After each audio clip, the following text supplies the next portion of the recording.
कक्षा 12 विषय भौतिक यूनिट फर्स्ट स्थिर वैद्युत आवेश तथा क्षेत्र।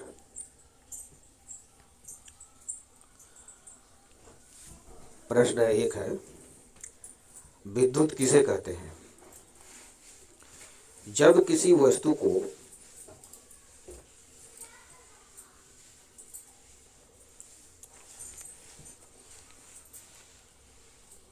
कोई पदार्थ अपनी ओर आकर्षित कर लेता है तो उस घटना को विद्युत कहते हैं। दूसरा प्रश्न है, स्थिर विद्युत किसे कहते हैं? भौतिकी के उस शाखा को स्थिर आवेश कहते हैं जिसके अंतर्गत स्थिर आवेशों का अध्ययन किया जाता है। इस विद्युत में आवेश गतिमान नहीं होता है।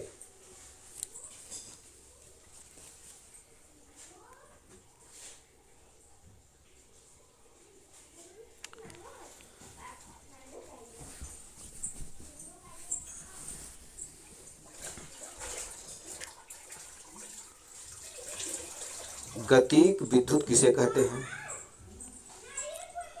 भौतिकी के उस शाखा को गतिक विद्युत कहते हैं जिसके अंतर्गत गतिमान आवेशों का अध्ययन किया जाता है। विद्युत कितने प्रकार के होते हैं? विद्युत दो प्रकार के होते हैं, धनावेश, ऋणावेश। धनावेश कांच के छड़ को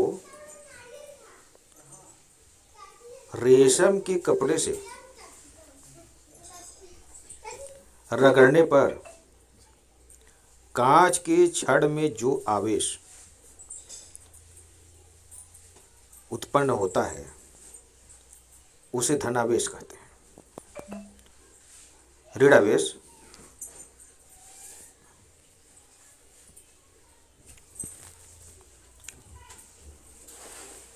कांच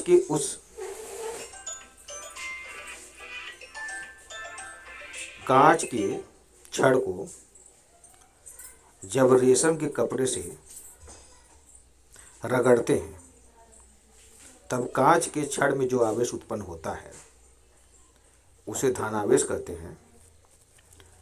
ऋणावेश एबोनाइट के छड़ को जब फर्श से रगड़ते हैं तो एबोनाइट की छड़ पर जो आवेश उत्पन्न होता है उसे ऋणावेश कहते हैं।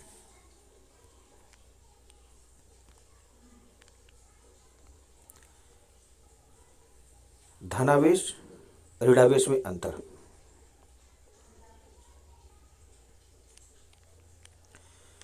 धनावेश कांच की छड़ और ऋणावेश रेशम का कपड़ा। धनावेश में ऊन या ऊनी कपड़ा, ऋणावेश में एम्बल। धनावेश फर या बिल्ली की खाल, ऋणावेश एबोनाइट की छड़। धनावेश ऊनी कोट या ऊन, ऋणावेश प्लास्टिक शीट। धनावेश गलीचा, ऋणावेश रबड़ के टुकड़े। अगला प्रश्न है, मूल आवेश किसे कहते हैं? इसका मान कितना होता है?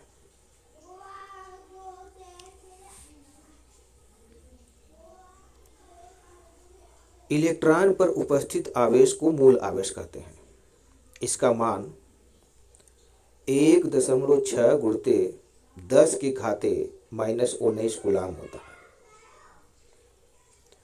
इलेक्ट्रॉन पर विशिष्ट आवेश कितना होता है? इलेक्ट्रॉन पर विशिष्ट आवेश E/me को विशिष्ट आवेश कहते हैं। इसका मान 1.7588×10⁻11 कूलाम प्रति किलोग्राम होता है। एक कूलाम आवेश से गुजरने वाली विद्युत बल रेखाओं की संख्या कितनी होती है? तो एक कूलाम आवेश से गुजरने वाली कुल विद्युत बल रेखाओं की संख्या 1/ε0 होती है।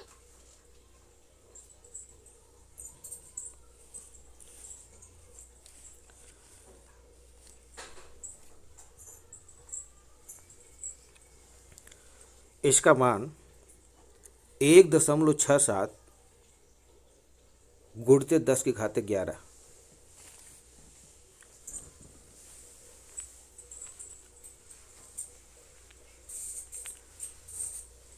आवेश का इलेक्ट्रॉनिक सिद्धांत लिखिए।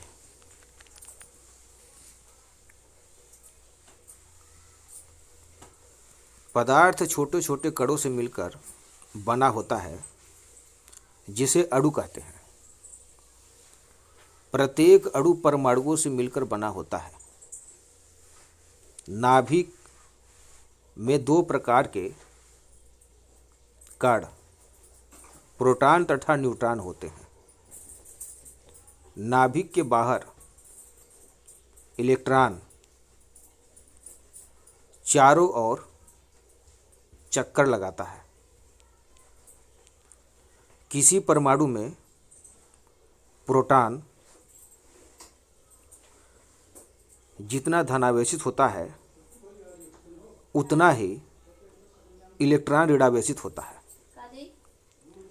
नाभिक के निकट की कक्षाओं में घूमने वाले इलेक्ट्रॉन तीव्र आकर्षण बल द्वारा बंधे रहते हैं, जिसे बद्ध इलेक्ट्रॉन कहते हैं।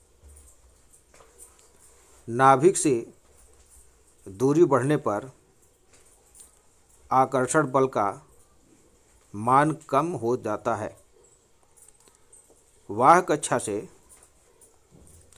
घूमने वाले इलेक्ट्रॉनों पर आकर्षण बल का मान बहुत कम हो जाता है, जिसे अल्प ऊर्जा देकर बाहर निकाला जाता है, जिससे वह पदार्थ धनावेशित हो जाता है। परमाणु में जब बाहर से इलेक्ट्रॉन प्रवेश करते हैं, तो वह पदार्थ ऋणावेशित हो जाता है। उदाहरण, कांच की छड़ को रेशम के कपड़े से जब रगड़ते हैं, तो कांच की छड़ धनावेशित हो जाता है तथा रेशम का कपड़ा ऋणावेशित हो जाता है।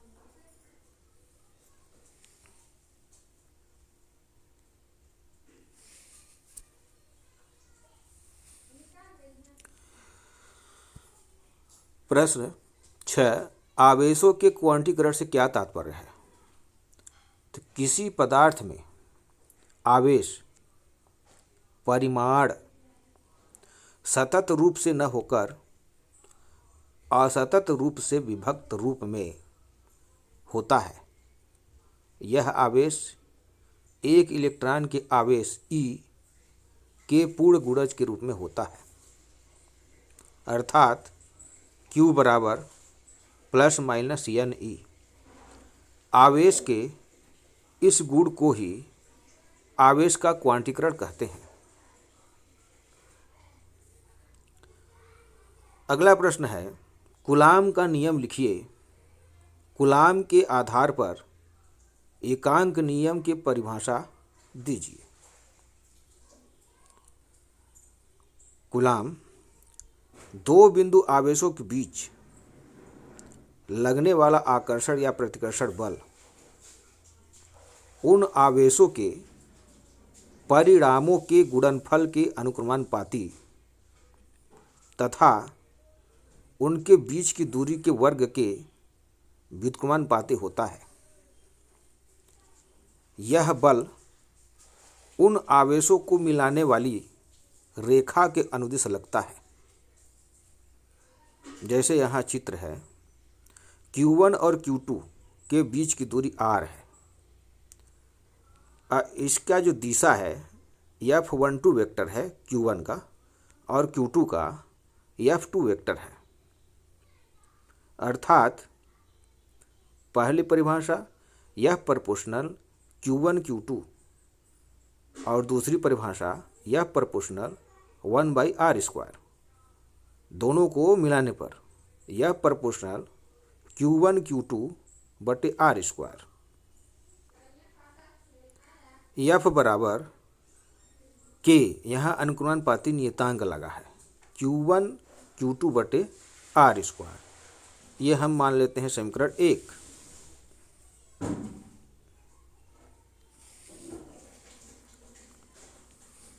जहाँ K कूलाम नियतांक है। एसआई पद्धति में दोनों आवेशों के बीच का माध्यम निर्वात या वायु में हो तो एसआई पद्धति में K का मान 1/4πε0 बराबर 9×10⁹ न्यूटन गुणे मीटर स्क्वायर बटे कूलाम स्क्वायर। सीजीएस पद्धति में दोनों आवेशों के मध्य वायु या निर्वात हो तो K का मान 1 डाइन होता है। तब समीकरण 1 F बराबर K Q1 Q2/r²। इसमें K का मान हम 1 रख देते हैं। तो F बराबर Q1 Q2/r²। अब हम एकांक आवेश की परिभाषा देंगे। दो आवेशों के मध्य लगने वाला आकर्षण बल या प्रतिकर्षण बल, तो F बराबर K Q1 Q2/r²। एसआई पद्धति में K का मान 9×10⁹ यहाँ K का मान रख दिए हैं। तो F बराबर 9×10⁹ Q1 Q2/r² newton metre square बटे कूलाम स्क्वायर या न्यूटन। यहाँ Q1 Q2 का मान 1 रख दिए और R का मान 1 मीटर। तो F बराबर हो गया 9×10⁹ न्यूटन। अब हम यहाँ परिभाषा देंगे।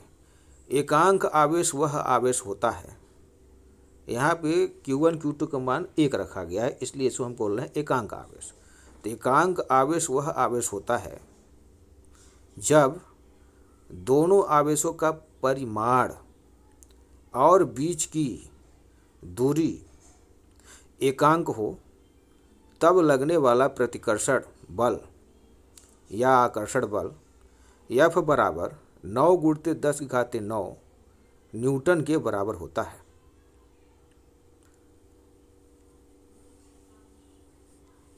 एप्सिलॉन का मान, एप्सिलॉन0 का मान, इसको आप लोग रट लेंगे।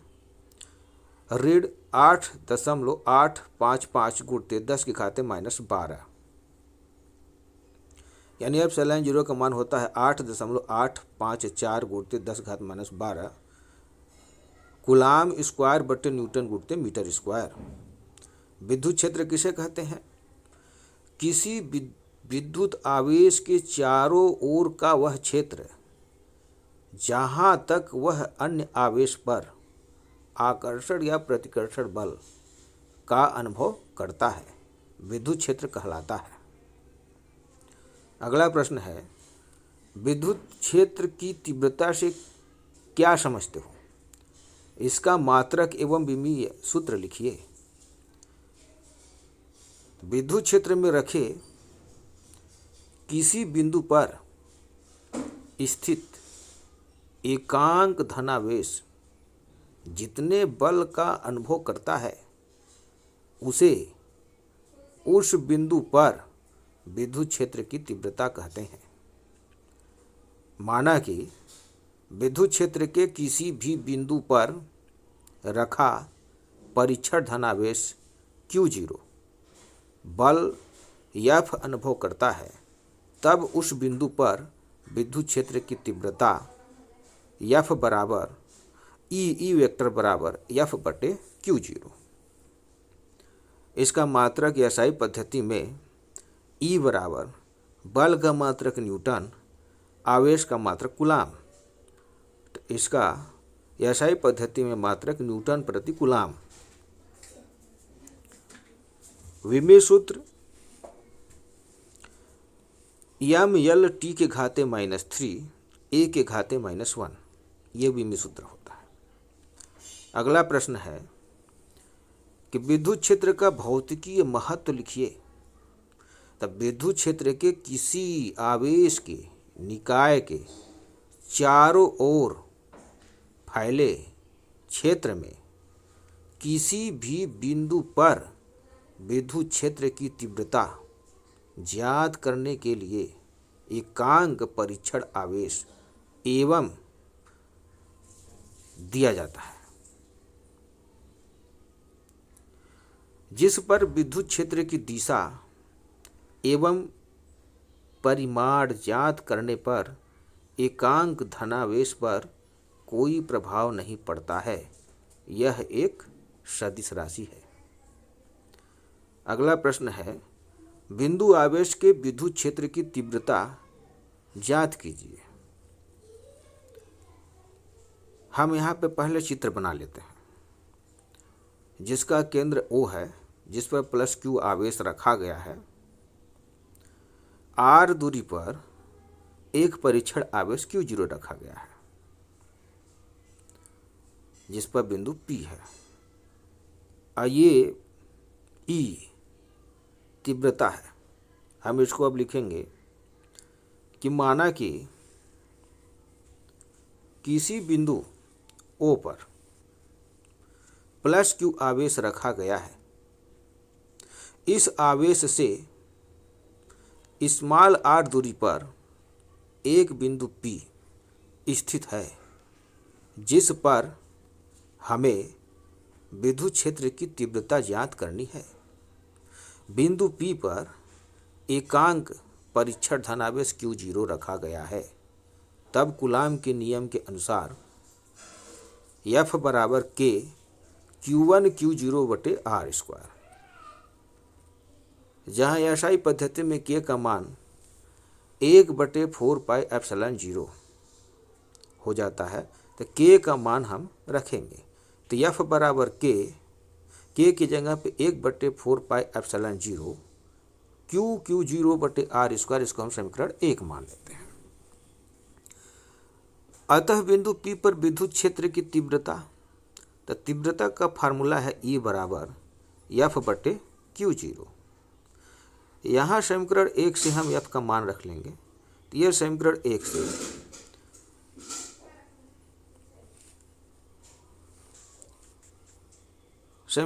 से E बराबर F का मान जब रखें तो 1/4πε0 Q0 बटे R²।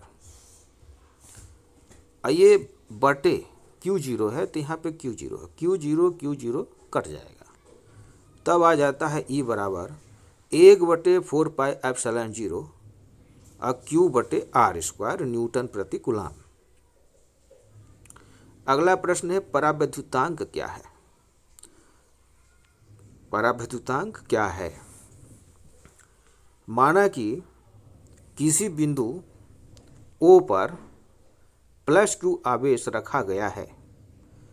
बिंदु Q से r दूरी पर कोई वस्तु रखा गया है, जिसके मध्य K परावैद्युतांक भरा हुआ है। तब विद्युत क्षेत्र की तीव्रता बिंदु O पर E बराबर 1/4πε0 Q बटे R², समीकरण 1 हो गया। जहाँ के परावैद्युतांक भरा हुआ हो तब बिंदु P पर विद्युत क्षेत्र की तीव्रता, इसको हम EM मान लेते हैं, तो बराबर 1/4πε0। यहाँ परावैद्युतांक K भरा हुआ है इसलिए हम K लिख देंगे और बाकी सूत्र वही रहेगा, Q/r²। ये समीकरण 1 हो गया, ये समीकरण 2 हो गया। हम समीकरण 1 में समीकरण 2 का भाग दे देंगे तो आएगा E/EM, यानी E/EM बराबर E का मान लिख दिए 1/4πε0 Q/r², यहाँ लिखे हैं। और EM का मान लिख देंगे बटे में 1/4πε0 K Q/r²। इसमें 1/4πε0 ये दोनों कट गए और Q/r² ये भी कट गया। बचा क्या? 1/K।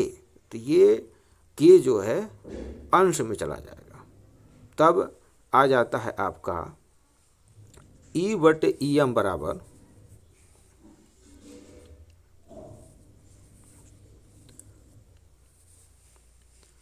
E/EM बराबर K। अब यहाँ से परावैद्युतांक का परिभाषा बन गया। E यानी अर्थात वायु या निर्वात में किसी आवेश के कारण विद्युत क्षेत्र की तीव्रता। E क्या है? वायु या निर्वात में किसी आवेश के कारण विद्युत क्षेत्र की तीव्रता। और EM जब परावैद्युतांक भरा हो तो और किसी परावैद्युतांक माध्यम में उसी आवेश के कारण विद्युत क्षेत्र की तीव्रता। यहाँ बटे है तो हम यहाँ लिखेंगे का अनुपात हो तो उस माध्यम के परावैद्युतांक के बराबर होता है। जहाँ E क्या है? बिंदु आवेश पर विद्युत क्षेत्र की तीव्रता, और EM क्या है? जब परावैद्युतांक स्थित हो तब विद्युत क्षेत्र की तीव्रता। इन्हीं दोनों के अनुपात किसके बराबर होता है? परावैद्युतांक, जिसे हम क्या कहते हैं? परावैद्युतांक कहते हैं।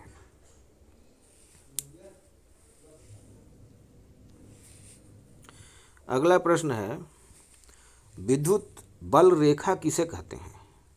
उनके गुण लिखिए। तो विद्युत बल रेखा विद्युत क्षेत्र में एकांक धनावेश जिस पथ पर गति करता है उसे विद्युत बल रेखा कहते हैं। विद्युत बल रेखाओं के गुण नंबर 1 में है कि विद्युत बल रेखाएं धनावेश से प्रारंभ होकर ऋणावेश में समाप्त होती हैं। नंबर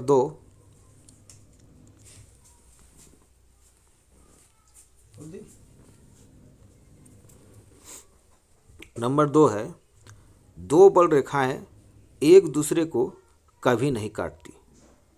3 है, विद्युत बल रेखाएं तनी हुई लचकदार की तरह सिकुड़ने का प्रयास करती है, अर्थात विजातीय आवेशों में आकर्षण होता है तथा सजातीय आवेशों में प्रतिकर्षण होता है। चौथा नंबर, यदि दो बल रेखाएं आपस में काटती हैं तो प्रतिच्छेद बिंदु पर स्पर्श रेखा खींचकर परिणामी विद्युत क्षेत्र की तीव्रता की दिशा प्रदर्शित करती है। अगला प्रश्न है, विद्युत द्विध्रुव क्या है?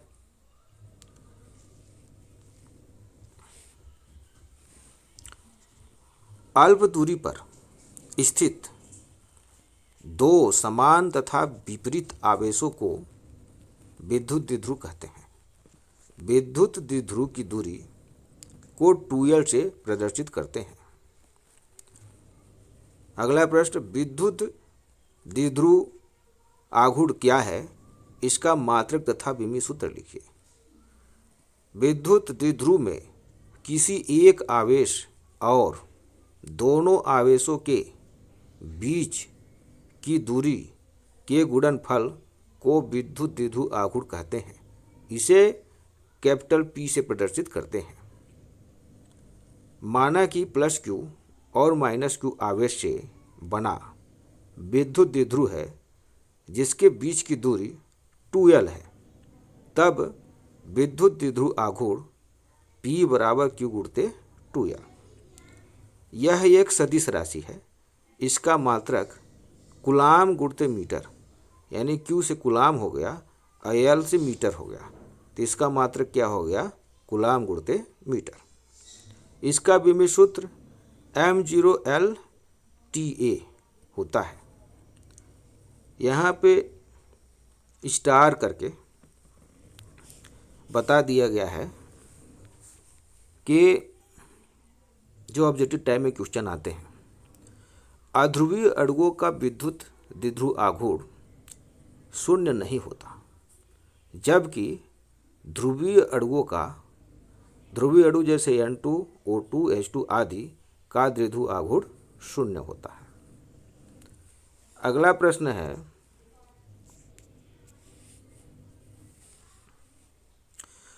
अनुदैर्ध्य अथवा अक्षीय स्थिति में द्विध्रुव के कारण विद्युत क्षेत्र की तीव्रता का व्यंजक ज्ञात कीजिए।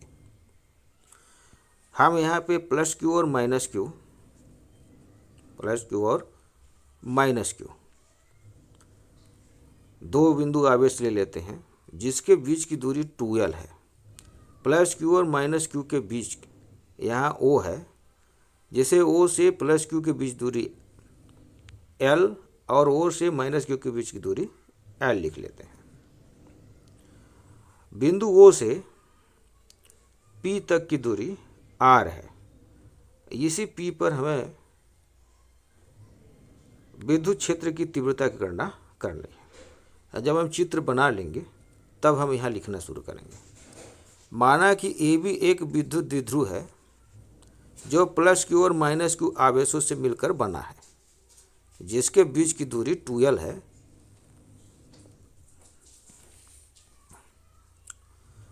द्विध्रुव का मध्य बिंदु O है। अब बिंदु O से स्मॉल r दूरी पर अक्षीय स्थिति में एक वस्तु P है जिस पर विद्युत क्षेत्र की तीव्रता की गणना करनी है।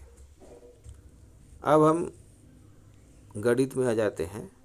ये प्लस क्यू है, तो प्लस क्यू आवेश के कारण बिंदु P पर लगने वाला विद्युत क्षेत्र की तीव्रता कूलाम के नियम से E बराबर 1/4πε0 Q बटे, यहाँ पे B है और ये P है, तो Q बटे BP स्क्वायर होगा।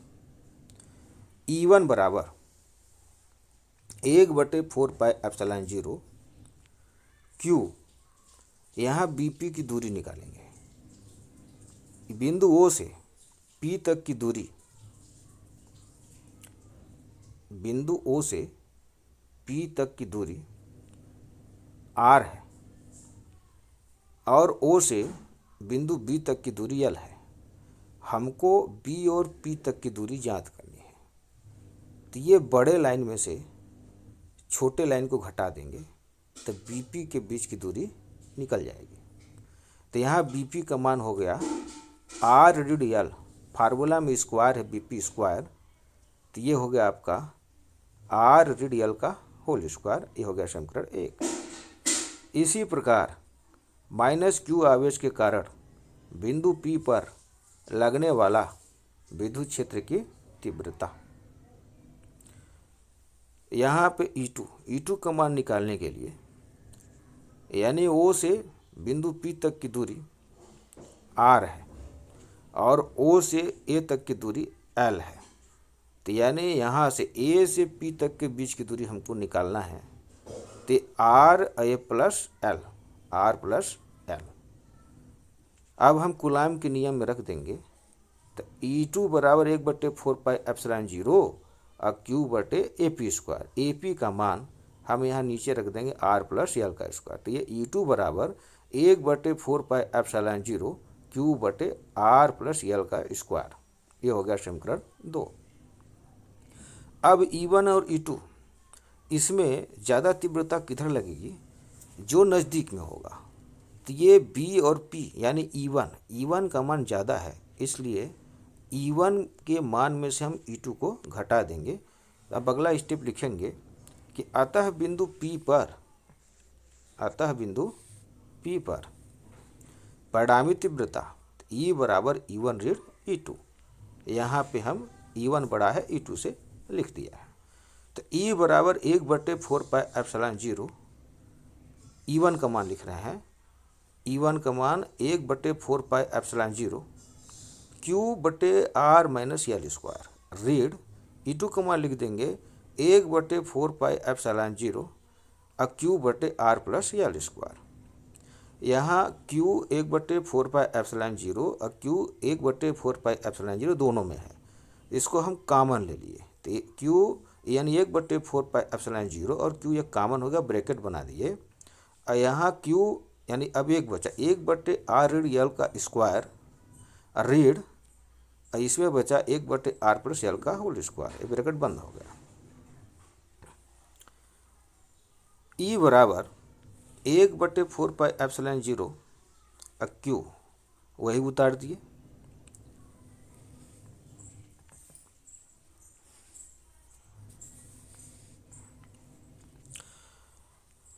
और उसका हम लघुत्तम समापवर्तक ले लिए एलसीएम, तो R ऋण यल स्क्वायर और R प्लस यल स्क्वायर। जब हम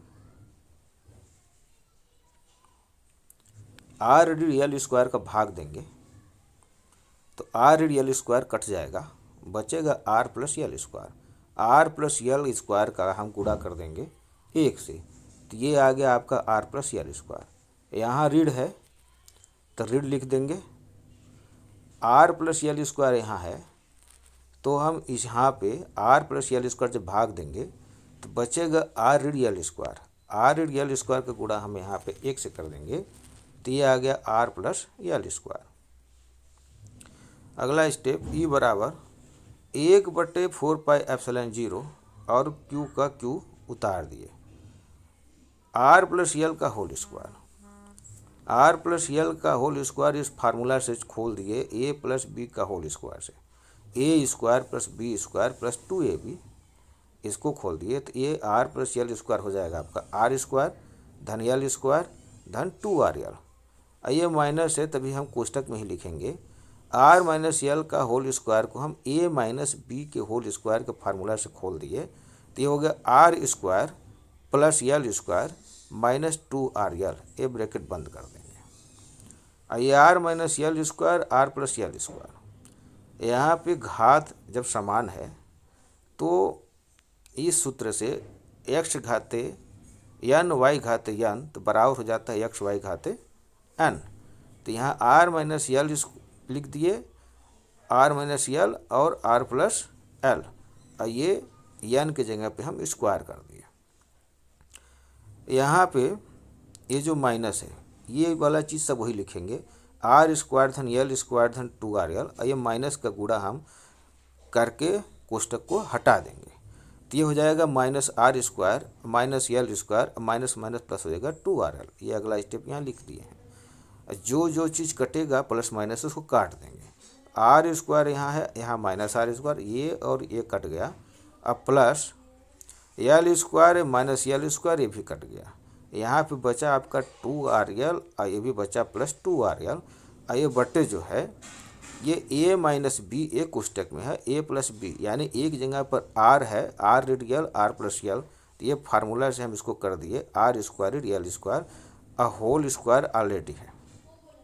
अगले स्टेप में चलते हैं, E बराबर एक Q/4πε0, इसको हम वही उतार दिए और जो भाग बचा था 2RL और 2RL दोनों को जोड़ दिए तो हो गया 4RL। 4RL यहाँ लिख दिया बटे R स्क्वायर धन यल स्क्वायर का होल स्क्वायर। अब अगला स्टेप E बराबर 1/4πε0, 4RL को हम द्विध्रुव आघूर्ण के रूप में तोड़ेंगे, Q गुणते 2L, तो Q गुणते 2L हम यहाँ लिख लिए। तो ये जो 4RL था इसमें से हम 2L पहले लिख लिए और ये Q को उठा करके यहाँ लिख दिए। तो Q गुणते 2L, अब बच क्या गया 2R, इसमें से जो 4 था तो 2 निकाल करके यहाँ लिख दिया और ये R, तो ये हो गया 2R। तो Q गुणते 2L ये द्विध्रुव आघूर्ण के फार्मूला में आ गया, या इसको हम द्विध्रुव आघूर्ण को P से दर्शाते हैं। तो अगला स्टेप में जो Q गुणते 2L है यहाँ पे इसलिए हम P लिख दिए, ये 2R चुपचाप उतार दिए और ये जितना भी चीज़ है हम यहाँ नीचे उतार दिए। तो ये R स्क्वायर या R का होल स्क्वायर। अब यहाँ पे ये लिखेंगे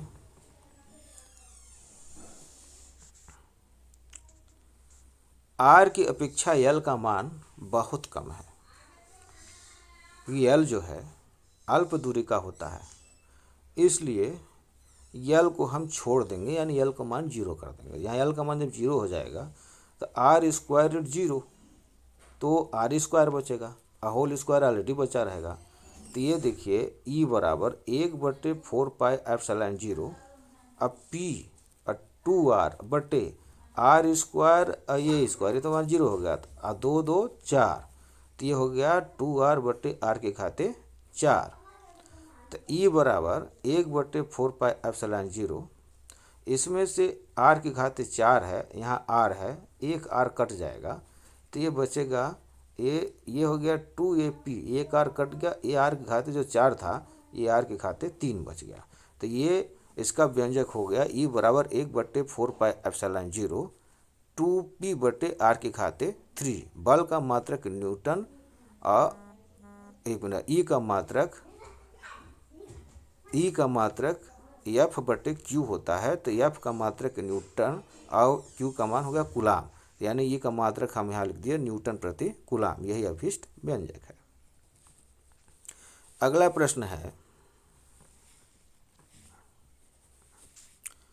विद्युत द्विध्रुव के निरक्षीय स्थिति में किसी वस्तु की विद्युत क्षेत्र की तीव्रता का व्यंजक ज्ञात कीजिए। अभी हम लोग जो ज्ञात किए थे अक्षीय स्थिति में, अब हम निरक्षीय स्थिति में ज्ञात करेंगे। कि निरक्षीय स्थिति मतलब उसका कोई अक्ष नहीं है, इसलिए जैसे ये +Q और -Q ये अक्ष में है, अब ये निरक्ष यानी ये जो P है ये इसका कोई अक्ष नहीं है, इसलिए इसको हम निरक्षीय स्थिति कहेंगे। जब ये चित्र बना लेंगे +Q और -Q, +Q और -Q और इसके बीच की दूरी 2L और इसका मध्य बिंदु O से R दूरी की निरक्ष स्थिति में एक बिंदु P है। यह हम चित्र बना लेते हैं। चित्र बनाने के बाद हम यहाँ पे लिखेंगे कि माना कि AB एक विद्युत द्विध्रुव है जो +Q और -Q आवेशों से मिलकर बना है, जिसके बीच की दूरी 2L है। तो विद्युत द्विध्रुव का मध्य बिंदु O है, ये O से निरक्ष स्थिति में एक बिंदु P स्थित है, ये बिंदु P स्थित है, जिसकी दूरी O से r है, जिस पर हमें विद्युत क्षेत्र की तीव्रता की गणना करनी है। अब हम कूलाम के नियम से चलेंगे। ये +Q आवेश के कारण बिंदु P पर लगने वाला विद्युत क्षेत्र की तीव्रता। फार्मूला यहाँ पे पहले +Q का निकाल रहे हैं, इसलिए हम E1 लिखेंगे। तो E1 बराबर 1/4πε0 और Q बटे R स्क्वायर यानी दूरी AP स्क्वायर, यानी A और P के बीच की दूरी हमको निकालना है। यहाँ पे हमको L का मान पता है और R का मान पता है, तो यहाँ से E1 बराबर 1/4πε0 चुपचाप उतार लिए और ये Q AP स्क्वायर जो है AP का मान निकालेंगे पाइथागोरस के प्रमेय से। ये AP जो है इस त्रिभुज का कर्ण दिखाई दे रहा है और ये आधार है और ये आपका लंब है। तो कर्ण स्क्वायर बराबर होता है आधार स्क्वायर धन लंब स्क्वायर। यहाँ पे AP स्क्वायर बराबर OP स्क्वायर धन OP स्क्वायर धन OA स्क्वायर। तो यहाँ पे AP स्क्वायर बराबर R स्क्वायर धन L स्क्वायर। हमको ज़रूरत है अभी AP स्क्वायर का मान, तो AP स्क्वायर का मान हम यहाँ पे R स्क्वायर धन L स्क्वायर चुपचाप रख देंगे, सेंटर 1 हो गया। इसी प्रकार ये -Q आवेश के कारण बिंदु P पर लगने वाला विद्युत क्षेत्र की तीव्रता तो E2 बराबर 1/4πε0 और Q बटे आर स्क्वायर होता है। तो आर का मान यहाँ पे है ये BP, तो BP का हम स्क्वायर करेंगे। तो इस पार जिस तरह त्रिभुज है इस पार भी उसी तरह त्रिभुज है। हम यहाँ समतुल्य दिखा करके AP बराबर BP दोनों का मान बराबर है। जो इस पार मान आया है वही मान यह आएगा, क्योंकि ये आधार का मान L है और O से P तक का मान R है, सेम टू सेम है। इसलिए यहाँ पे AP समतुल्य है BP लिख करके जो मान यहाँ आया है उसी को हम यहाँ पे रख देंगे। तो ये आ गया आपका E2 बराबर 1/4πε0 और यहाँ BP की जगह पे हम R स्क्वायर धन L स्क्वायर लिख दिए। ये हो गया समीकरण 2। यहाँ पे प्लस Q आवेश से रेखाएं निकलती हैं, प्लस Q आवेश से रेखाएं निकलती हैं, तब बिंदु P पर धक्का लगाएगा, इसलिए इसका चिन्ह ऐसा हो गया।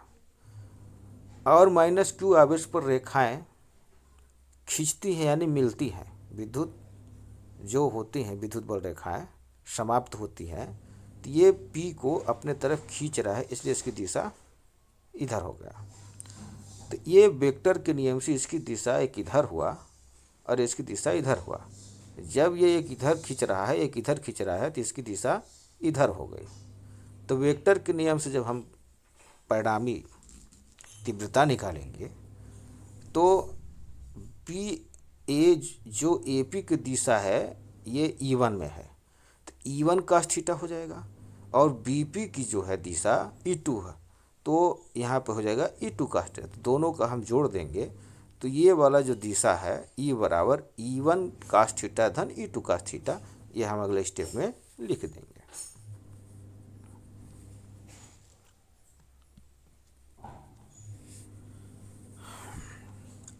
अतः E1 और E2 का मान परिमाण में बराबर है, तब समांतर चतुर्भुज के नियम से बिंदु P पर परिणामी तीव्रता यहाँ E बराबर E1 cos थीटा धन E2 cos थीटा, यहाँ पे E1 और E2 का मान बराबर है, अतः हम एक का किसी का मान लिख लेंगे। E बराबर E1 की जगह पे हम E1 ही लिख देते हैं, E1 cos थीटा, धन E2 की जगह पे हम E2 ही लिख देते हैं, E1 ही लिख देते हैं। E2 बराबर E1 cos थीटा, दोनों को जोड़ देंगे तो ये E बराबर हो जाएगा 2E1 cos थीटा।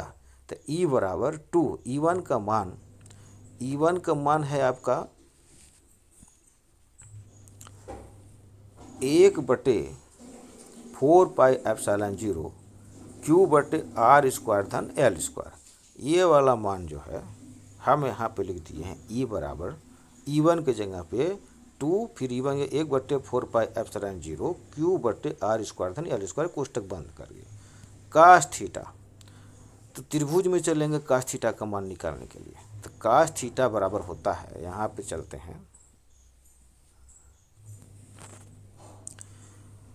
ये है आपका आधार, ये है आपका कर्ण। तो cos थीटा बराबर होता है आधार बटे कर्ण। तो आधार का मान L है और बटे कर्ण का मान √R स्क्वायर धन L स्क्वायर।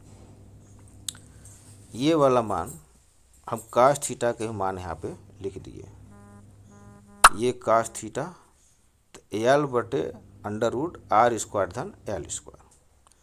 अगला स्टेप E बराबर 1/4πε0, ये 2 है, ये P है, ये L है, तो 2P और L अंश में हो गया, बटे R स्क्वायर धन L स्क्वायर अंडर रूट में है, ये वाला अंडर रूट में है, ये अंडर रूट में नहीं है।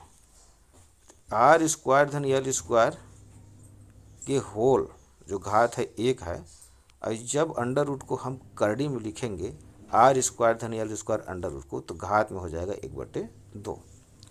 तो E बराबर 1/4πε0, इसको चुपचाप उतार लिए, तो ये 2L या 2Q गुणते L, ये फार्मूला है P का द्विध्रुव आघूर्ण का, तो ये Q गुणते 2L हम द्विध्रुव आघूर्ण के रूप में बना लिए।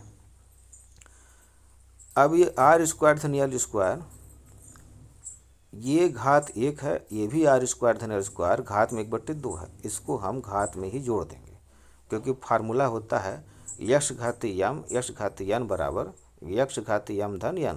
तो यहाँ पे 1 धन 2, 1 धन 1/2 को जोड़ रहे हैं। तो इसका जब एलसीएम लिए 2 1 यानी 2, तो ये 2 धन 1 पूरा हो जाएगा 3/2। तो ये आ गया आर स्क्वायर धन एल स्क्वायर, और यहाँ पे हो गया आपका 3/2। बाकी चुपचाप वैसे उतार दिया गया है। 1/4πε0 p/r स्क्वायर धन एल स्क्वायर घात में 3/2। अब यहाँ पे हम वही लिखेंगे कि आर की अपेक्षा एल का मान बहुत कम है, अतः एल को छोड़ देने पर यानी एल का मान हम 0 कर देंगे, तब ये क्या हो जाएगा, ई बराबर 1/4πε0 और पी बटे एल का मान जब 0 कर दिया तो केवल बचेगा आर स्क्वायर घात में 3/2। इसको हम गुणा कर देंगे, 2 2 कट जाएगा तो बच जाएगा का ये आर के खाते 3। तो ये फाइनल रिजल्ट आ गया, ई बराबर 1/4πε0 और पी बटे आर के खाते 3। अब मात्रक लिख देंगे न्यूटन प्रति कूलाम। अब अगला प्रश्न है,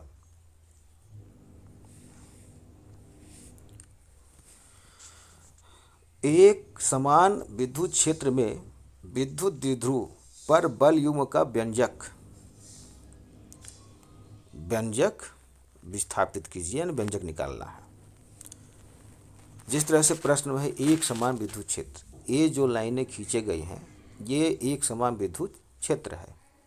अब विद्युत द्विध्रुव ये जो थीटा कोण बना करके प्लस क्यू और माइनस क्यू ये जो रखा गया है, ये विद्युत द्विध्रुव है। जब चित्र हम बना लेंगे तब हम इसको लिखना शुरू करेंगे। लिखेंगे माना कि ए भी एक विद्युत द्विध्रुव है जो प्लस क्यू और माइनस क्यू आवेशों से मिलकर बना है। दोनों आवेशों के बीच की दूरी 2l है, यानी प्लस क्यू और माइनस क्यू के बीच की दूरी 2l है, ये तो फार्मूला में ही है। इसे एक समान विद्युत क्षेत्र ई में थीटा कोण बनाते हुए रखा गया है। तो विद्युत क्षेत्र ई के कारण प्लस क्यू आवेश पर लगने वाला बल का फार्मूला यहाँ से हम जानते हैं, ई बराबर एफ बटे क्यू होता है। तो एफ यहीं रहने दिए और ई और क्यू का गुणा कर दिया, तो एफ बराबर क्या हो गया, क्यू ई। ये एफ बराबर क्यू ई। तो यहाँ पे हम लिख दिए, यानी F1 यहाँ पे बल कितना लग रहा है, क्यू ई, और यहाँ पे भी बल कितना लग रहा है, F2 बराबर क्यू ई। तो ये विद्युत क्षेत्र ई के कारण प्लस क्यू आवेश पर लगने वाला बल F1 बराबर क्यू ई, समीकरण 1 हो गया। और क्षेत्र की दिशा में लगता है, ये इधर है तो इधर लगेगा, इसका इधर लगेगा, ये इधर खींचेगा और ये इधर खींचेगा, तो ये घूमने का प्रयास करेगा। तो इसी प्रकार माइनस क्यू आवेश के कारण उतना ही बल क्षेत्र के विपरीत दिशा में लगता है। तो उपरोक्त दोनों बलों के कारण विद्युत क्षेत्र की दिशा में संरेखित होने का लिए प्रयास करेगा। यानी ये इधर लगेगा तो ये कैसा होगा, जैसे ये विद्युत क्षेत्र है वैसे हो जाएगा, वैसे होने का प्रयास करेगा। जिसके कारण कौन सा बल लगता है, प्रत्यानयन बल। यानी जिधर ये विद्युत क्षेत्र की दिशा है उधर जब बल लगेगा तो उसी दिशा में ये भी द्विध्रुव आघूर्ण संरेखित होने का प्रयास करेगा, जिसके कारण लगता है प्रत्यानयन बल, जिसे हम क्या कहते हैं, प्रत्यानयन बल। प्रत्यानयन बल का आघूर्ण, क्योंकि ये घूम रहा है तो आघूर्ण हो गया। तो आघूर्ण का सूत्र होता है, आघूर्ण को हम टाउ से दर्शाते हैं, एक बल गुणते दोनों बलों के बीच की लंबवत दूरी। तो एक बल हम कोई भी ले लेंगे, चाहे ये F1 ले जाए F2, और दोनों बलों के बीच लंबवत दूरी जहाँ थीटा है, थीटा के सामने की जो भुजा होती है हमेशा लंबवत होती है। तो इसके लंबवत दूरी क्या है, AC। तो F1 ले लीजिए या F2 ले लीजिए, एक बल कोई भी, तो टाउ बराबर एक बल गुणते लंबवत दूरी क्या हो जाएगा आपका, AC हो जाएगा। तो ये फार्मूला हो गया आपका टाउ बराबर F1 गुणते AC। AC का जब भी मान हम निकालते हैं, यहाँ पर ध्यान देना ये होगा कि जिसका मान ज्ञात होता है, जैसे ये कर्ण का मान आपको पता है 2l, हमको मान जिसका निकालना है AC का, तो जिसका मान ज्ञात होता है उसको हमेशा अंश में रखते हैं, और जिसका मान ज्ञात होता है उसको हमेशा हर में रखते हैं। तो ये हो जाएगा आपका लंब बटे कर्ण। तो ये यहाँ हो गया आपका AC, ABC में ए सी बटे ए बी बराबर साइन थीटा। साइन थीटा का फार्मूला क्या होता है, लंब बटे कट। पहले हम ए सी बटे ए बी लिख लिया और ये साइन थीटा। हमको ए सी का मान निकालना है, ए बी का मान पता है, तो हम ए बी का मान यहाँ देखिए लिखा है 2l, तो इसमें चुपचाप मान रखते हैं। तो अगला स्टेप चलते हैं, ए सी बराबर ए बी, ए सी बराबर ए बी का गुणा यहाँ कर दिए, तो ए बी अगुणते साइन थीटा। ए बी का मान पता है 2l, ए सी बराबर 2l साइन थीटा। तो समीकरण 1 से, समीकरण हम 1 ये यहाँ टाउ बराबर बल का मान लिख दिए QE और ए सी का मान लिख दिए 2l साइन थीटा। तो ये हो जाएगा आपका टाउ बराबर PE साइन थीटा, यही अभिष्ट व्यंजक है। शर्ते, यदि थीटा का मान 0 डिग्री है तो साइन 0 का मान क्या होता है, साइन 0 का मान 0 होता है। तो लगने वाला आघूर्ण, लगने वाला बल आघूर्ण PE साइन 0 का मान 0, इसलिए यह हो गया 0। तो बल आघूर्ण का मान क्या होगा 0, इसलिए हम इसको न्यूनतम लिख दिए। दूसरा, यदि थीटा बराबर 90 डिग्री तो टाउ बराबर PE साइन 90 डिग्री। साइन 90 का मान होता है 1, इसलिए टाउ बराबर PE अधिकतम हो गया। अगला प्रश्न है,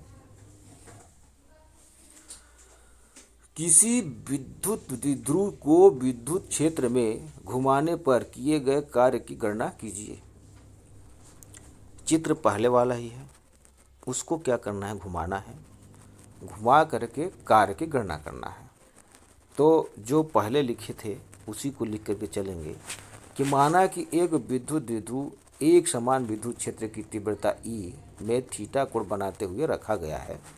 तब इस पर विद्युत द्विध्रुव पर लगने वाला बल युग्म का आघूर्ण, जो अभी हम लोग व्यंजक निकाले थे उसी को चुपचाप लिख देंगे, टाउ बराबर PE साइन थीटा। ये समीकरण 1 हो गया।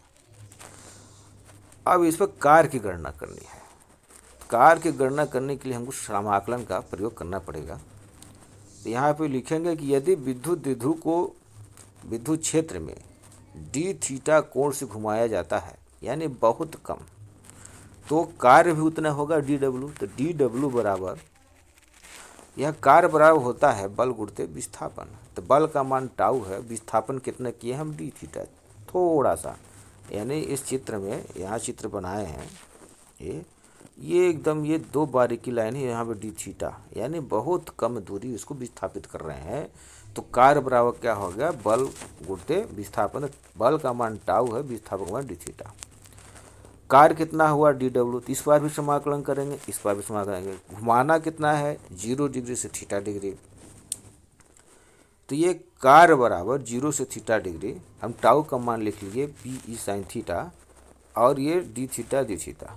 तो ये W, यानी जब हम इसका समाकलन किए DW का तो केवल W आया, और PE 0 से थीटा तक sine theta D theta. W बराबर PE साइन थीटा जब हम समाकलन करते हैं तो माइनस कास थीटा आता है। इसमें सीमा दिया है 0 से थीटा, तो हम 0 थीटा सीमा लगा दिए। यहाँ पे जब भी सीमा हम हटाते हैं तो पहले उच्च सीमा लगाते हैं और फिर निम्न सीमा, ये सूत्र भी यहाँ लिख दिए हैं। तो कार्य बराबर PE, तो पहले हम उच्च सीमा लगा रहे हैं थीटा, तो थीटा की जगह पे थीटा ही लिखेंगे, तो ये माइनस कास थीटा ही हो गया। फार्मूला में यहाँ माइनस है तो ये माइनस लिखा गया, इसमें पहले से ही माइनस है तो माइनस कास, यहाँ थीटा की जगह अगले स्टेप में 0 कर दिए, यानी जिस तरह से यहाँ पे माइनस कास 0 कर दिए। तो कार्य बराबर PE, अब माइनस कास थीटा, कास 0 का मान होता है 1, तो माइनस माइनस हो गया प्लस, तो ये कार्य बराबर क्या हो गया, PE को PE चुपचाप उतार दिया गया है, और ये धनात्मक चिन्ह पहले ले लिया गया है, और ये माइनस कास थीटा, यही अभिष्ट व्यंजक है। एक चीज़ ध्यान रखेंगे, यह प्रश्न ज़्यादातर ऑब्जेक्टिव टाइम में आता है कि थीटा डिग्री ढूंढाने पर किया गया कार्य क्या होता है। तो यह फार्मूला आप अच्छे से रट लेंगे, PE बराबर 1 माइनस कास थीटा, यही अभिष्ट व्यंजक है। अब यह शर्तें लगा देंगे, यदि थीटा बराबर 0 तो कार्य बराबर PE, तो 1 माइनस कास थीटा के जब हम 0 कर दिए, तो कास 0 का मान होता है 1, तो यहाँ पे 1 लिखिए, 1 में 1 घटाएंगे 0 आएगा, तो कार्य क्या हो गया 0। तो ये हो गया न्यूनतम। यदि थीटा बराबर 180 डिग्री, यानी पूरा घुमा दीजिए, आप पूरा घुमा देंगे तो 180 डिग्री, तो कार्य बराबर PE 1 ऋण जहाँ पे थीटा है वहाँ पे 180 कर दिए, काश 180 का मान होता है ऋण 1, तो ये पी के पी हो गया 1 माइनस ये -1 माइनस माइनस हो जाएगा प्लस, तो 1 तो अतः कार्य क्या हो गया 2p, यही अधिकतम हो गया इसका कार्य। अगला प्रश्न है, एक समान विद्युत क्षेत्र में विद्युत द्विध्रुव की स्थितिज ऊर्जा का व्यंजक प्राप्त कीजिए, यह कब न्यूनतम और कब अधिकतम होता है। इसमें पहले वाले जैसे ही प्रश्न है, जो हम समाकलन किए हैं 0 से थीटा, जब भी हम स्थितिज ऊर्जा की गणना करते हैं तो अब हम π/2 से थीटा तक लाएंगे और बाकी गणित वही है। हम ये स्थितिज ऊर्जा का परिभाषा लिख दिए हैं कि विद्युत द्विध्रुव को अनंत से विद्युत क्षेत्र के किसी भी बिंदु तक लाने में जो कार्य किया जाता है वही कार्य विद्युत द्विध्रुव ऊर्जा के बराबर होता है। व्यंजक सेम टू सेम है, यहाँ पे हम सब वही चीज़ लिखेंगे। माना कि P विद्युत द्विध्रुव आघूर्ण है, E विद्युत क्षेत्र की तीव्रता है, तब बल योग आघूर्ण टाउ बराबर PE sin थीटा समीकरण 1। इस विद्युत द्विध्रुव को थीटा को कहाँ से ले आना है, π/2 से वर्तमान स्थिति लेने में किया गया कार्य, जो विद्युत स्थिति ऊर्जा के बराबर होता है, जिसे हम U से दर्शाते हैं। तो U बराबर यहाँ देखिए π/2 से थीटा तक हम लिख दिए सीमा और समाकलन कर दिए PE sin theta D theta. यहाँ पे U बराबर PE π/2 से theta sine theta D theta. Sine theta जब हम समाकलन करते हैं तो ये माइनस कास थीटा और सीमा लिख दिए π/2 थीटा। PE चुपचाप वैसे उतार दिए, तो U बराबर PE, ये माइनस कास थीटा। पहले हम उच्च सीमा लिखेंगे फिर निम्न सीमा, तो ये माइनस कास थीटा थीटा लिखिए माइनस, अब निम्न सीमा क्या है π/2, तो माइनस कास π/2। कास π/2 यानी कास 90 का मान क्या होता है 0, और ये वाला भाग 0 हो गया तो बचा क्या माइनस कास थीटा। तो U बराबर ये जब इसका गुणा करेंगे तो माइनस PE कास थीटा, यही अभी व्यंजक है। ये आप ध्यान रखेंगे, ऑब्जेक्टिव टाइप में प्रश्न आता है। यदि थीटा बराबर 0 डिग्री तो U बराबर, जब कास का थीटा की जगह पर हम 0 रख दिए तो कास 0 का मान होता है 1, तो U बराबर माइनस PE, ये क्या है आपका न्यूनतम। यदि थीटा बराबर 180 डिग्री रखते हैं तो ये कास 180 डिग्री का मान होता है -1, तो U बराबर PE अधिकतम। अब आ जाता है अगला प्रश्न, विद्युत फ्लक्स क्या है, इसका SI मात्रा की वो मिमी सूत्र लिखिए। तो विद्युत क्षेत्र में स्थित किसी पृष्ठ से लंबवत गुजरने वाली कुल बल रेखाओं की संख्या को उस पृष्ठ से गुजरने वाला विद्युत फ्लक्स कहलाता है। ये खाप हम बना लिए क्षेत्र, इसी में जो गोल जैसे दिखाई दे रहा है ये हम मान लेते हैं यस है।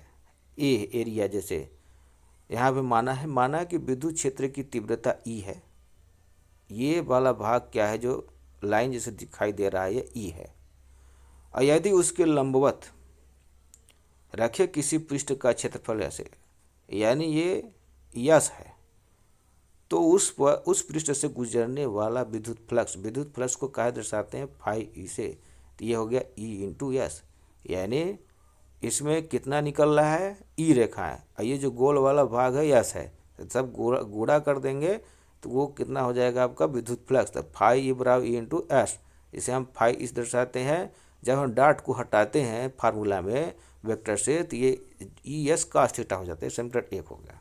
यदि आप शर्तें लगा दीजिए, यदि थीटा बराबर 90 डिग्री हो तो क्या हो जाएगा फाई बराबर ई एस कास 90, कास 90 का मान होता है 0, तो फाई बराबर 0।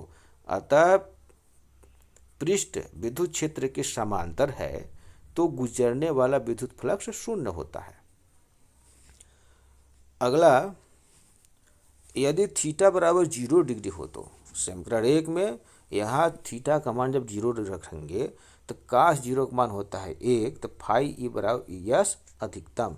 अतः पृष्ठ विद्युत क्षेत्र के लंबवत है तो गुजरने वाला विद्युत फ्लक्स का मान अधिकतम होता है।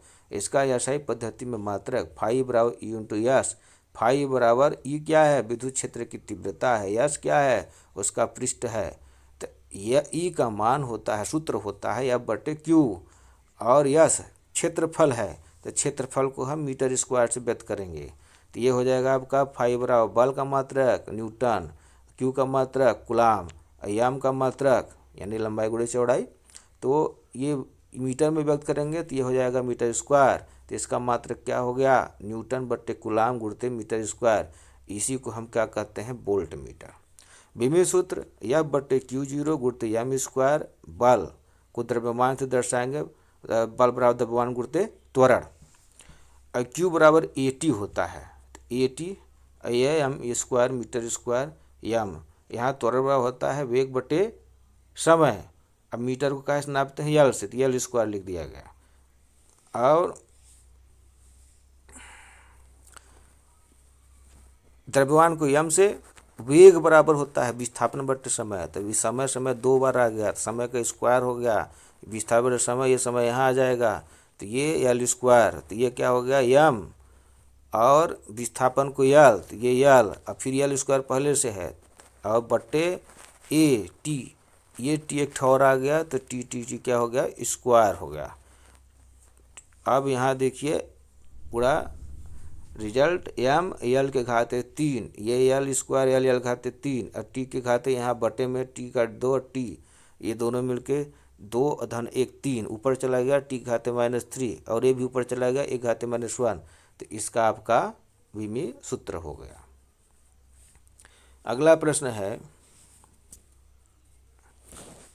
गास का प्रमेय लिखिए तथा सिद्ध कीजिए। गास के प्रमेय के अनुसार किसी पृष्ठ से गुजरने वाला संपूर्ण फ्लक्स उस बंद पृष्ठ के अंदर उपस्थित कुल आवेश का 1/ε0 गुना होता है।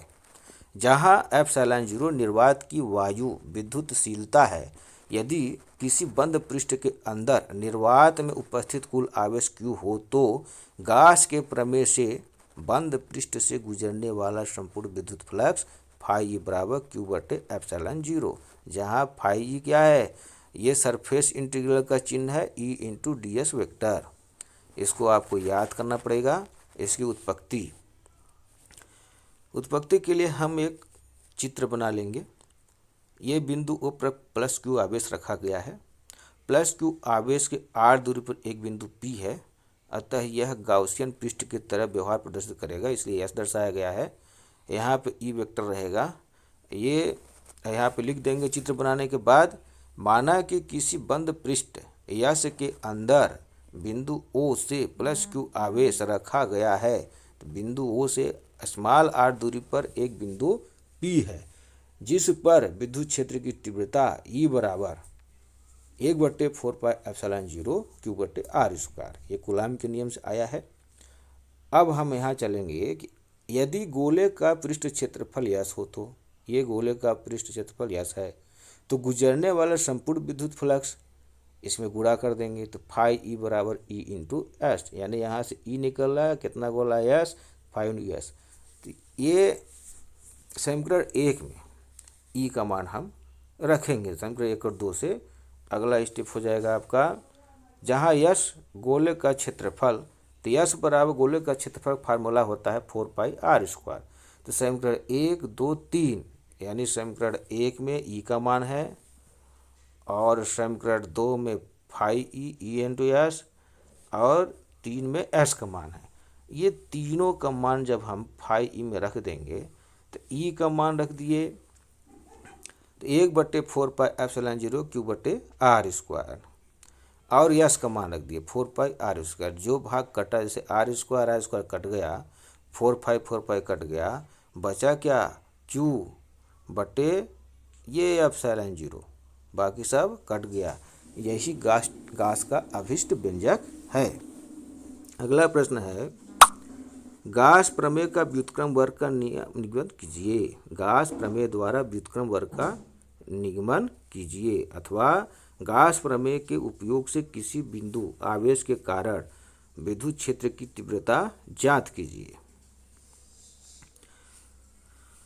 हम यहाँ पे चित्र बना लेंगे फिर से।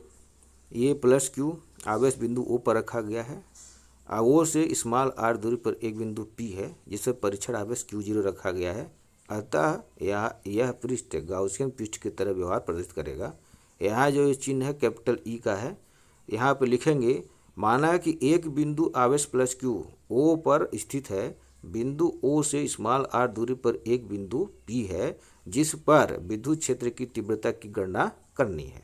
चित्र बनाने के बाद यहाँ आप जैसा मन हो ऐसा आप लिखिए। फिर आगे बिंदु ओ को केंद्र मानकर सतह पी तक एक गोला बनाते हैं जो गास पृष्ठ की तरह व्यवहार प्रदर्शित करता है। इस गोले की सतह से सभी बिंदुओं पर विद्युत क्षेत्र की तीव्रता समान होती है।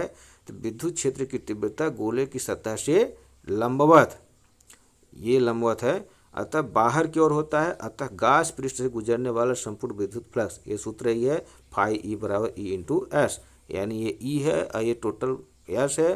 तो कुल चुंबकीय फ्लक्स कितना हो जाएगा, फाई बराबर ई इंटू एस। यस गोले का पृष्ठ है, उसका फार्मूला लगा देंगे। यस गोले का पृष्ठ का क्षेत्रफल का फार्मूला 4 पाई आर स्क्वायर होता है। तो फाई ई बराबर ई इंटू यस का मान लिख दिया 4 पाई आर स्क्वायर। तो ये गास के नियम से क्या होता है, हम फाई ई बराबर, गास के नियम से फाई बराबर होता है क्यू बटे एप्सिलॉन 0। ये 2 समीकरण 2 हो गया, इसको 1 बनाना था। तो ये फाई ई और फाई दोनों बराबर है, तो ये वाला विभाग क्या होगा, बराबर होगा। हम यहाँ पे ई का मान लिखे हैं, ये ई बटे 4 पाई ई इंटू 4 पाई स्क्वायर। ये फाई का मान जब बराबर है तो ये वाला और ये वाला मान बराबर होगा। तो ई इंटू 4 पाई स्क्वायर लिख दिए बराबर क्यू बटे एप्सिलॉन 0।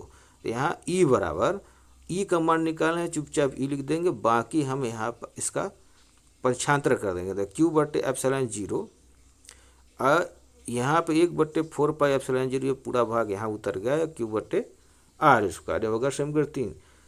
तो यदि बिंदु P पर एकांक परीक्षण आवेश Q0 रखा है, वहाँ पे रखा ही गया है, ये प्लस क्यू आवेश रखा गया है। तो इस पर अब हम कूलाम का नियम लगाएंगे।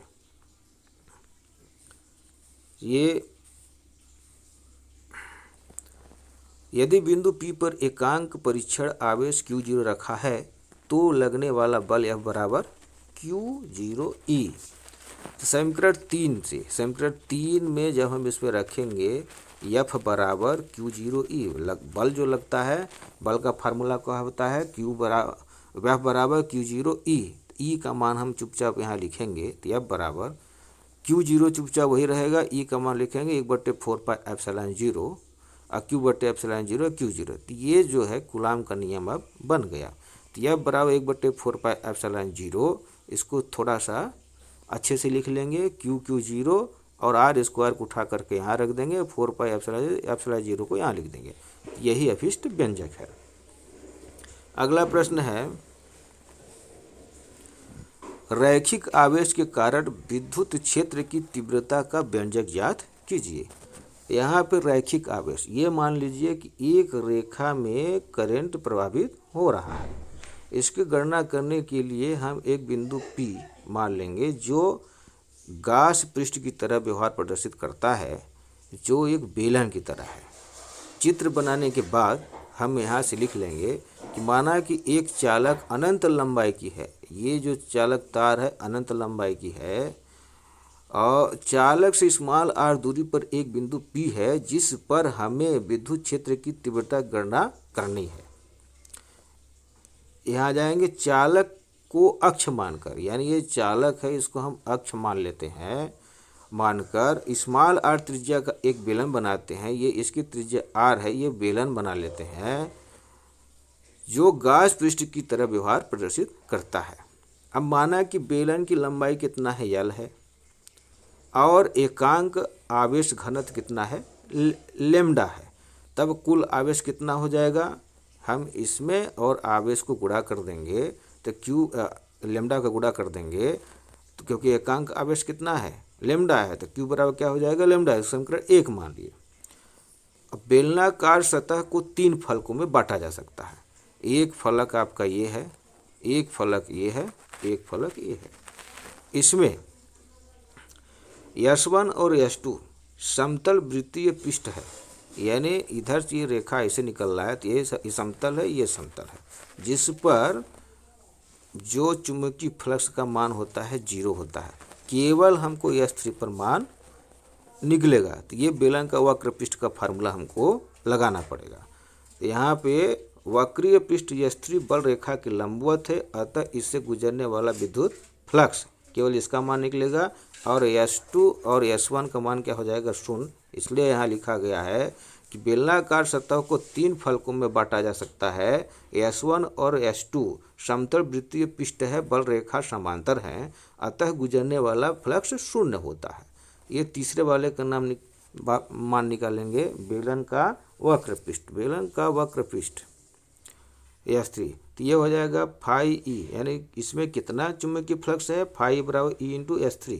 तो केवल इसमें हम S3 का गुणा करेंगे ई के साथ, ई का दिशा इधर है, तो ये हो जाएगा आपका फाई बराबर ई इंटू S3। बेलन के वक्र पृष्ठ का फार्मूला होता है 2πr_l, तो S3 का मान हम रख दिए फाई ई बराबर ई इंटू 2πr_l, ये समीकरण 2। लेकिन ये गाउस का अनुप्रयोग है, तो गाउस के नियम से हम जानते हैं कि फाई ए बराबर क्यू बटे एप्सिलॉन 0। अब यहाँ पे दोनों का हम तुलना कर देंगे, फाई ई फाई दोनों बराबर है, तो ये और ये दोनों बराबर होगा। हमको ई का मान निकालना है, तो ई का मान निकालने के लिए पहले हम इसको लिखेंगे फिर इसको लिखेंगे। तो ये यहाँ पे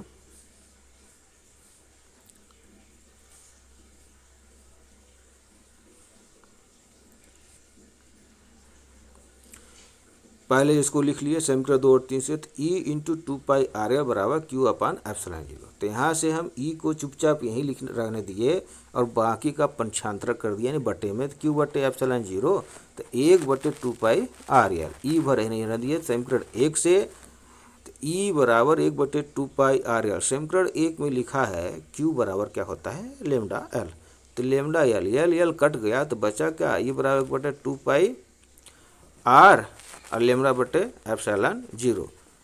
एक बार प्रश्न परीक्षा में आया है कि सिद्ध कीजिए ई प्रोपोर्शनल 1/r, तो ये बाकी सब छिप जाएगा और 1/r बचेगा, इसलिए ये भी आप लोग ध्यान देंगे। ये भी व्यंजक है और ये भी व्यंजक है। अब अगला प्रश्न है 25वां, आवेश के अनंत समतल चादर के कारण किसी बिंदु पर विद्युत क्षेत्र की तीव्रता का व्यंजक ज्ञात कीजिए।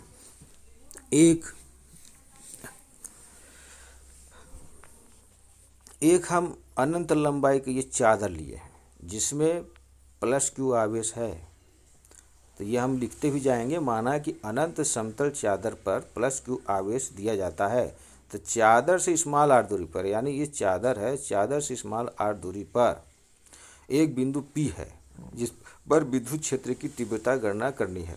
तो जब इधर ये चादर है, तो जिधर इतना ये P है, तो इधर भी हम एक P मान लेंगे, क्योंकि जितना आवेश इधर फैलेगा उतना आवेश इधर भी फैलेगा, इसलिए तो इस पर हम ये निकाल लेंगे कुल आवेश कितना होगा, क्योंकि चादर पर कुल आवेश की गणना करेंगे, तो एकांक जो आवेश है, एकांक आवेश है Q है और इसका क्षेत्रफल क्या है, A है, तो कुल आवेश क्या हो जाएगा, Q बराबर सिग्मा, इसको समीकरण 1 मान लेंगे।